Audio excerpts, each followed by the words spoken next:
একদম বাজে কথা। পেটনি টেটনি কিছুই নেই।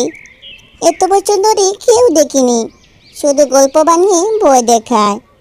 কিন্তু তেঁতুল গাছের কাছে আসতেই হঠাৎ করে ঠান্ডা বাতাস বয়ে গেল। রিয়ার গা শিরশির করে উঠল। আমি কি একটু ভয় পেয়ে গেছি নাকি? হঠাৎ পিছন থেকে অদ্ভুত গলা শোনা গেল। কে বললো আমি নেই? কে বললো? পিছন ফিরে তাকাতে দেখল একটি মেয়েকে। তার মুখে একটা রহস্যময় হাসি। কে কে কে তুমি? তুমি কে? মানুষ? মানুষ? আমি তেঁতুল গাছের অভিশপ্ত আত্মা। তুমি কি আমার গল্প শুনোনি? গল্প শুনেছি, কিন্তু আমি বিশ্বাস করিনি। বিশ্বাস না করলে কি সত্যি পাল্টে যায়? আমি ছিলাম এই গ্রামের মেয়ে। আমার নাম ছিল পদ্মা।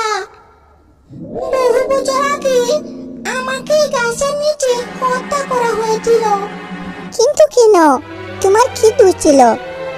আমার কোনো দোষ ছিল না। গ্রামের জমিদারের ছেলে আমাকে বিয়ে করতে চেয়েছিল।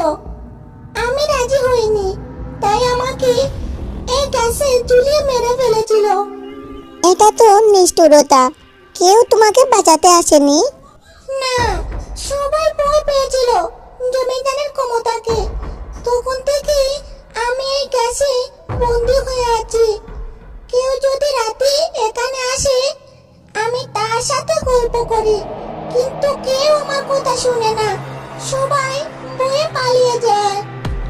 রিয়া কিছুটা সাহস করে বলে উঠল, তাহলে আজ আমি তোমার গল্প শুনবো।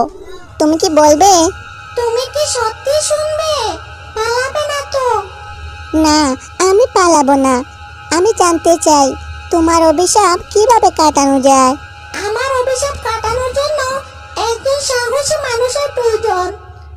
তাকে জমিদারের বংশধরে ক্ষমা চাইতে হবে। তারা যদি আমার কাছে ক্ষমা চায়, তবে আমি মুক্তি পাবো। কিন্তু জমিদারের বংশধররা কোথায়? তারা এখনো এই গ্রামে থাকে, তবে তারা এসব মানতে চায় না। রিয়া প্রতিজ্ঞা করল যে সে এই অভিশাপ থেকে পদ্মাকে মুক্ত করবে। রিয়া জমিদারের নাতি বেনুকে নিয়ে তেঁতুল গাছের নিচে গেল। আমি বিশ্বাস করি না এসব। তুমি আমাকে এখানে কেন আনলে? পদ্মা সেখানে, সে মুক্তি চায়।